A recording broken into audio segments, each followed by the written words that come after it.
Chapter 2. How to Catch a Thief. After many days, like a dog after a rain, the Lady Wilma shook winter from her masts and riggings. She entered the southern latitudes. The sun came out bright and fresh, as if newly forged, and the nights were speckled over with the stars.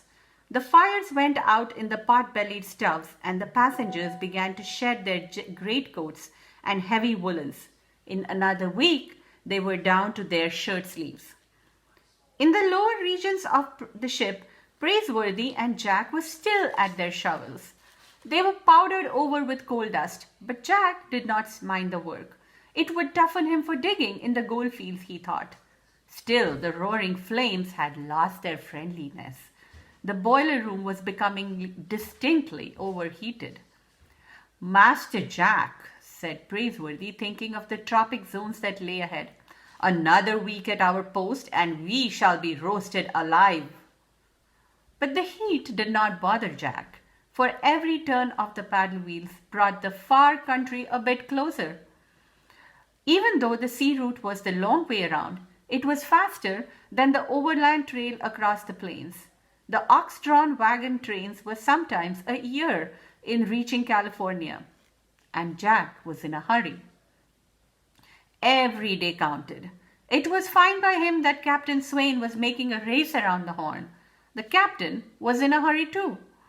Still, it would be months before Lady Wilma dropped anchor in San Francisco Bay.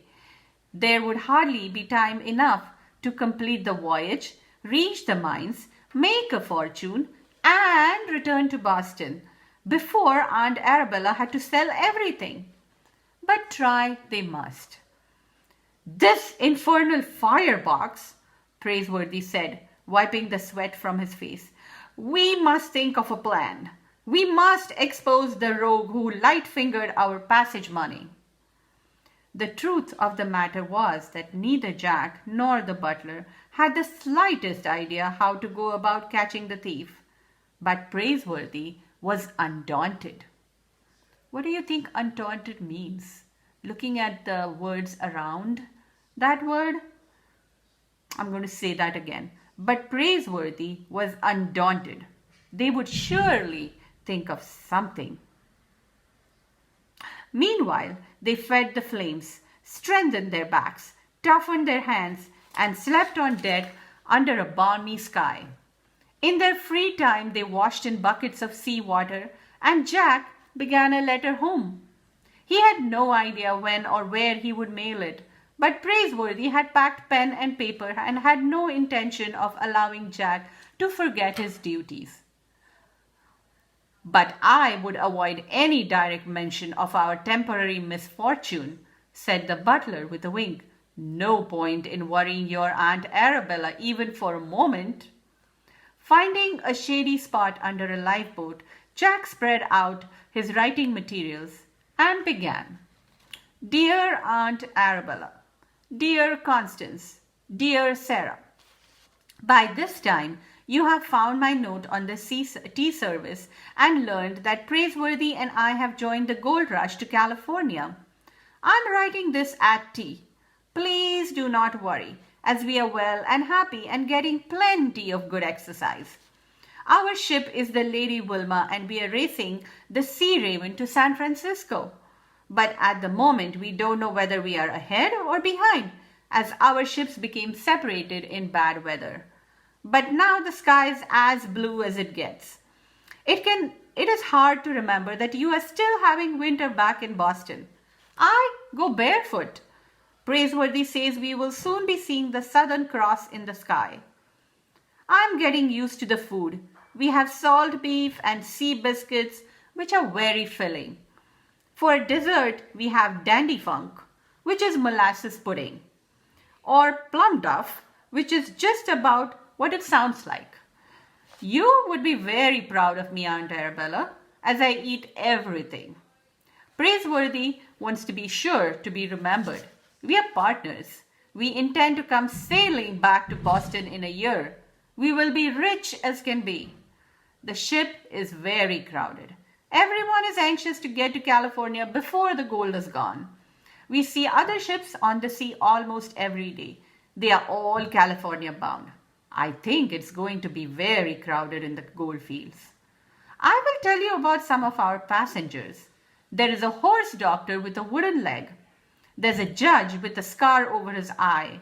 He rolls his own cigars and carries a sword cane. They say the mark over his eye is a dueling scar. We have several soldiers who fought in Mexico. They call themselves Mexico fighters and spend most of their time telling stories about the war. They are high-spirited and are always laughing. I meant to mention that we have live animals aboard. They will provide fresh meat during the voyage. We have crates of chicken, a sow, and 3 pigs, 2 sheep, and 1 head of beef. I have made friends with the smallest pig and named him Good Luck for good luck. Praiseworthy says pigs are very smart. It seems strange not to be in school, but I'm learning things every day. I will leave this letter unfinished and take up my pen again as adventures befall us. If you look at the word sow, it's spelled as S-O-W. Did you know that there is another S-O-W and it's called sow? Like when you sow seeds in the ground, that's pronounced as sow, but it's spelled the same as S-O-W, which is a female pig. So these words, boys and girls, are called heteronyms when they sound different, but they're spelled the same and have different meanings. They're called heteronyms, just like you've heard of synonyms. The following day, towards dusk, Jack was washing up in a bucket of sea water when Praiseworthy was struck as if by lightning. "Master Jack!" he exclaimed. "You have it!" "Have what?"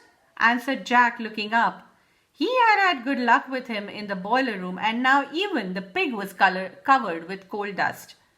"Why, the answer!"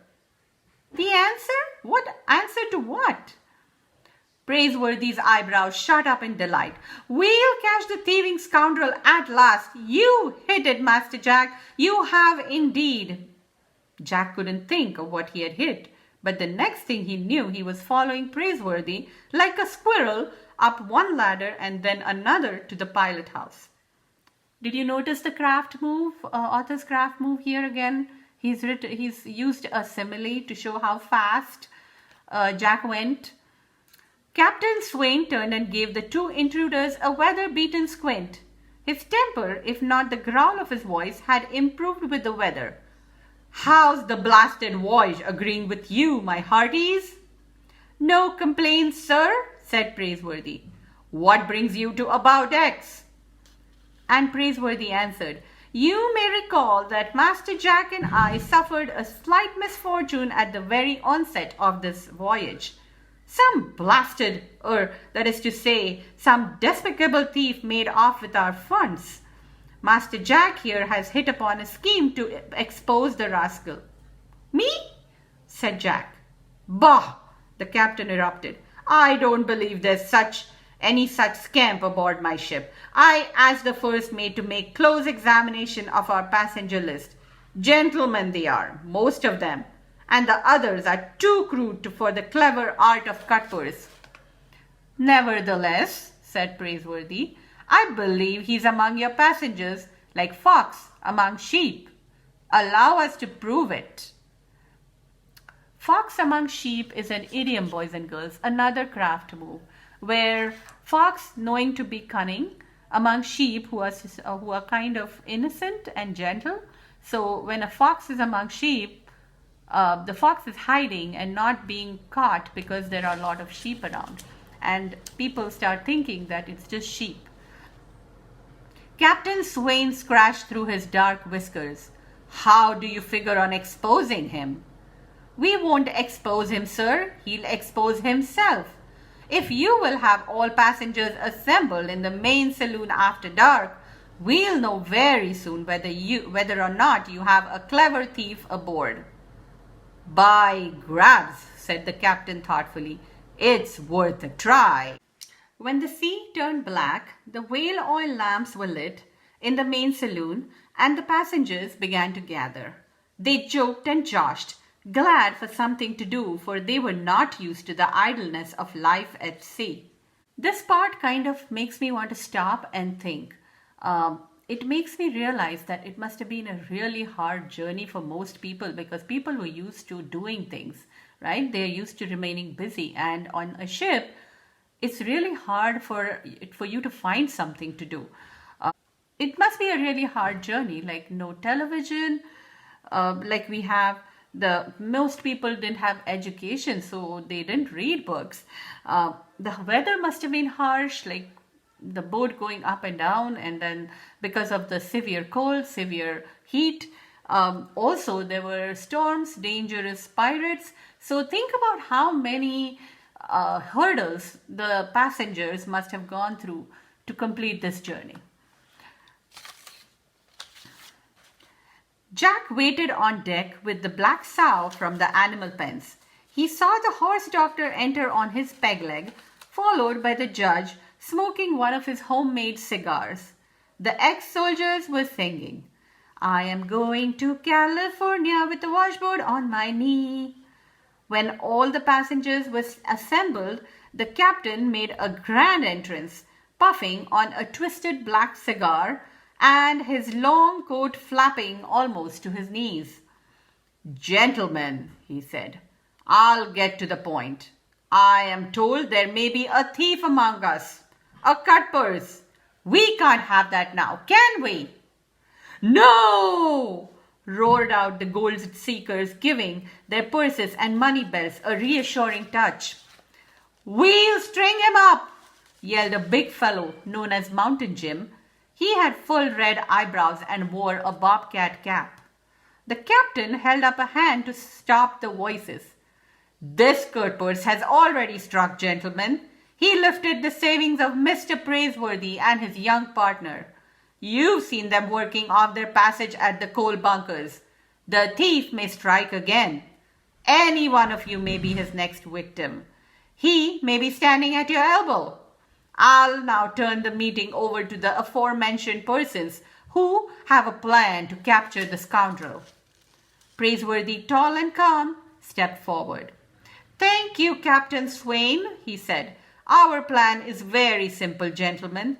Master Jack, the sow, if you please." At that signal, Jack led the big black hog to the center of the saloon and tied her to a post.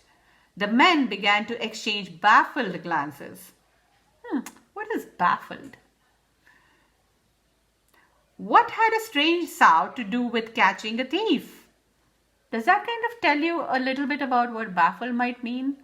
You're right, I think baffled means confused. But if there was a thief among them, they wanted him caught. Their own purses weren't safe with a light-fingered fellow aboard. "A pig is a smart animal," Praiseworthy explained. "None smarter," yelled out Mountain Jim. "Take this old sow," Praiseworthy went on. "She's very wise. We've discovered that she can tell a dishonest man by a mere feel of him. She squeals. Gentlemen, you can't even tell a simple lie in her presence. She'll squeal every time. A most remarkable hog, I must say." Jack looked about at the many faces shining under the flickering whale oil lamps. There were the horse doctor and the Mexico fighters and the judge with his sword cane. Not even Mountain Jim with his fur cap was above suspicion. Jack fed the black sow a limp carrot to keep her quiet, but he began to feel anxious. What if Praiseworthy was wrong and the thief wasn't aboard the Lady Wilma at all? "I assure you," Praiseworthy was saying, "that if the cutpurse so much as touches this hog, she will squeal. If you line up, gentlemen, we'll get on with it. After the lamps are blown out and the saloon is dark, come up to the sow one by one. Touch her with your right index finger. When she squeals, we'll have our thief." "I'm for it," one of the ex-soldiers said. "Me too.